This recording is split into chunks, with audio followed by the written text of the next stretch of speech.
Assalamualaikum, welcome back to another video. I hope guys you all are doing well. So now in this video we will discuss about the most repeated MCQs of MDCAT biology. So now starting with the first MCQs, it is sugar is stored in the liver as option A starch, glycogen, maltose and cellulose. तो आपको पता है कि glycogen की form में liver में sugar stored होती है एंड जब भी बॉडी को ग्लूकोज की नीड होती है तो दैट ग्लाइकोजन ब्रेक होती है by the help of the process hydrolysis and then body में फिर ग्लूकोज की नीड को पूरा किया जाता है। So now right answer is glycogen. MCQs number 2 है physical basis of life is. आपको पता है कि लाइफ फिजिकल बेसिस पर लाई करती है प्रोटोप्लाज्म पर। MCQs number 3 rough endoplasmic reticulum are involved in. आपको पता है कि rough endoplasmic reticulum and smooth endoplasmic reticulum there are the two types of the endoplasmic reticulum and rough endoplasmic reticulum is rough because of why इसके ऊपर ribosomes attach होते हैं and ribosomes are involve in the protein synthesis. Protein factory कहा जाता है ribosome को। So rough endoplasmic reticulum are involved in the protein synthesis. Now MCQs number 4 here in our paper chromatography xanthophyll will give the dash color. So you know कि xanthophyll yellow color देता है। The cell wall of the most of the bacteria have unique macromolecule called peptidoglycan. आपको पता है कि fungi की cell wall chiton की बनी हुई होती है, प्लांट्स की सेल वॉल और एल्गी वगैरह की जो सेल वॉल है वो एल्गी की सेल्यूलोज की बनी हुई होती है, जबकि जो बैक्टीरिया की सेल वॉल होती है वो पेप्टिडोग्लाइकन की बनी हुई है। Peptidoglycan is basically a polysaccharide.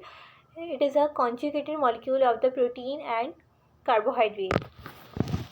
Now MCQ number 6 malaria is caused by most easy and important MCQs बहुत बार रिपीट हुआ है। मलेरिया प्लाज्मोडियम की वजह से होता है एंड प्लाज्मोडियम एक प्रोटोज दवा है। Locomotion by pseudopodia is found in amoeba. पता है आपको कि अमीबा का इरेगुलर शेप होती है और वो अपने सेरोपोडिया के थ्रू लोकोमोशन परफॉर्म कर रहा होता है। MCQ नंबर 8 है ring worm is caused by fungus के थ्रू रिंग वर्म होता है। A characteristic feature of echinoderm. तो ये वाला तो मोस्ट इंपॉर्टेंट MCQ है कि इकाइनोडर्मेटा, इकाइनोडर्म्स का जो कैरेक्टरिस्टिक फीचर है उनका वाटर वेस्क्यूलर सिस्टम है। और आपको इसके एग्जाम्पल, आपको स्टारफिश वाली एग्जाम्पल पता है कि उनके अंदर वाटर वेस्क्यूलर सिस्टम होता है। MCQ number 10 which of the following is a fish. सबको चार ऑप्शन दिए हुए starfish, jellyfish, seahorse and cuttlefish. So which one of the following is a fish? Seahorse is the right answer. Now next MCQ से platyhelminthes में सबको पता है कि platyhelminthes are known as flatworms as well. Which group of organisms have 3 pairs of jointed legs, 3 parts segmented body and 1 pair of antenna? सारे आपको arthropod वाले character बताए जाने हैं। आर्थ्रोपोड्स के अंदर भी 1 pair of antenna, pair of jointed legs and 3 part segmented body. So ये सब इंसेक्ट्स वाले कैरेक्टरिस्टिक्स हैं। Now MCQ number 13 the end product of glycolysis is pyruvic acid. Now MCQ number 14 oxygen react with RUBP in the absence of CO2 to form phosphoglyceraldehyde and phosphoglycolate. Most easy MCQs आपको ये Calvin cycle में हमने पढ़ा होगा कि जब oxygen react करती है रुबिस्को एंजाइम के साथ in the absence of CO2 तो वो बनाती है phosphoglyceraldehyde PGA and phosphoglycolate. So we are done with our 14 MCQs. Now MCQs number 15.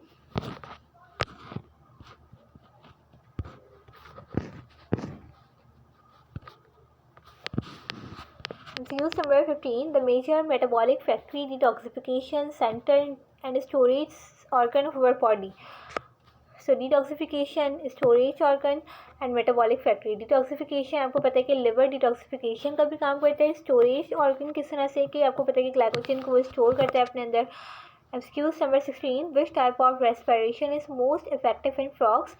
Frogs में pulmocutaneous, yes, pulmocutaneous respiration is most effective in frogs.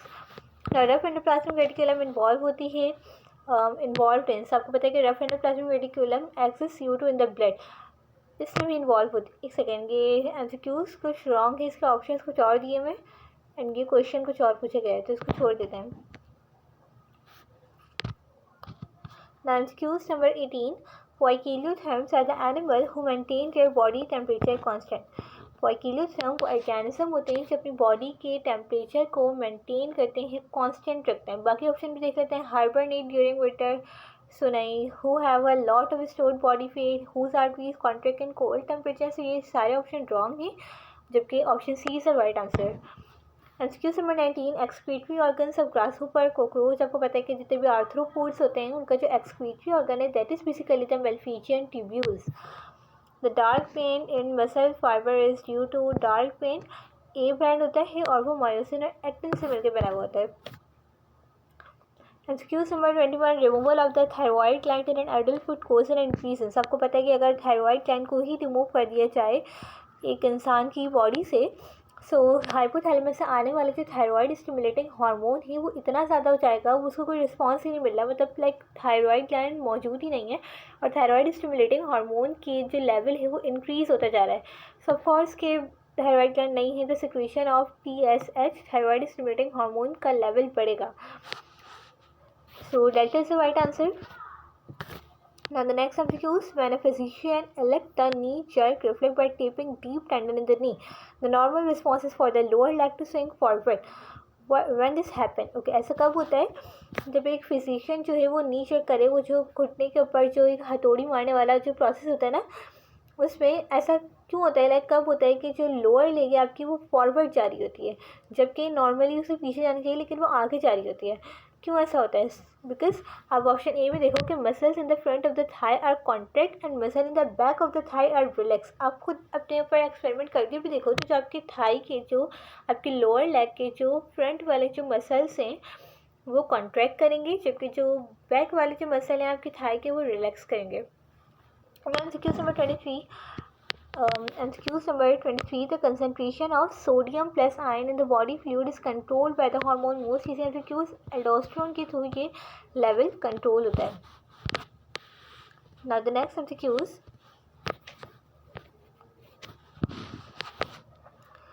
Now the pituitary gland is controlled by most easy MCQs hypothalamus. And आप मुझे बताइएगा comment section में कि pituitary gland को previously हम master gland क्यों कहते थे। सो या मुझे बताएंगे कमेंट सेक्शन में। Now the next MCQ, this hormone stimulate the memory gland to secrete the milk and produce the labour pain. So ये ऑक्सीटोसिन हार्मोन होता है जो कि at the time of birth uterus की कॉन्ट्रैक्शन करवा रहा होता है, स्टिमुलेट करवा होते हैं मेमोरी ग्लैंड को to secrete the milk also. Now adrenal gland are found adjacent to kidneys. दोनों किडनीज पर एड्रीनल ग्लैंड लगे हुए होते हैं ऊपर की तरफ। The following is a part of the female reproductive system, vas deferens spermatozoa, ovary and vulva. So vulva is the right answer. MCQ number 28 is, the prolactin hormone responsible for the activation of mammary gland to start producing the milk is a hormone of, सबको पता है कि prolactin anterior pituitary gland का hormone है। The science of aging is gerontology. The number of chromosomes in human cell 46, in meiosis 1, crossing over takes place in which stage?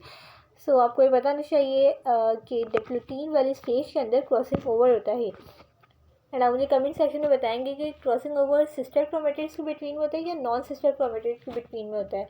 और आप मुझे ये भी बताएंगे कि होमोलोगस क्रोमोसोम में होता है या नॉन होमोलोगस क्रोमोसोम में होता है। Now next MCQ is MCQ number 32. The theory of inheritance of acquired character was proposed by, the theory of inheritance of acquired character Lamarck ने दी थी, जबकि डार्विन ने theory of natural selection दी थी। बाकी Westman और डेवरीज इनका हमारी बुक में जिक्र नहीं है। Now MCQ number 33. The following observation refer to evolution. और ये आपको 4 स्टेटमेंट दी हुई हैं। ए ऑप्शन में है कि inherited variation which are favored in a particular environment are passed on. B है there is a struggle for existence. C है in time favored inherited variation may accumulate causing gradual changes in the organism.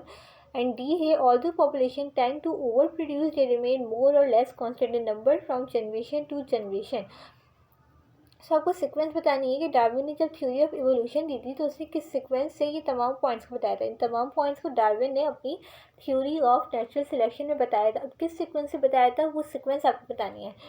So E option में आप देखें, पहले 4 वाली statement पढ़ें, फिर 2 वाली पढ़ें, फिर 1 वाली पढ़ें, फिर 3 वाली पढ़ें। देखें पहले उसने क्या कहा था, पहले उसने ओवर प्रोडक्शन वाली बात करी थी, उसके बाद उसने स्ट्रगल फॉर एग्जिस्टेंस वाली बात करी थी, फिर उसने वेरिएशन वाली बात करी थी। देन उसने कहा था कि जो जीन फेवर्ड में रहेगी लाइक इन्वायरमेंट के लिहाज से जो जीन स्ट्रगल कर पाएगी वो आगे जाएगी और जो नहीं कर पाएगी वो पीछे रह जाएगी, वो फिर नहीं जाएगी। So delta is a right answer, नहीं eta is the right answer. MCQ number 34 here, the remains of Archaeopteryx indicate that birds are most closely related to Archaeopteryx. एक फॉसिल बर्ड है और इसमें रेप्टाइल्स और एवीज दोनों के characters होते हैं. एवीज में बर्ड्स वगैरह देते हैं, रेप्टाइल्स में स्नेक, क्रोकोडाइल एंड ये सब आ देते हैं. MCQ number 35. Yes, it is the last MCQs. Inheritance of acquired character is based on the use and disuse of organ. और ये दोनों बातें inheritance of acquired character and use and disuse of organ की Lamarck ने बताई थी. So we are done with our 35 MCQs and they are most important and repeated MCQs of MCAT. So if you guys like this video, so you guys can like the video and subscribe my YouTube channel and comment section में अपनी राय ज़रूर बताइएगा. और if you have any queries, so you guys can ask me freely. अल्लाह हाफिज़.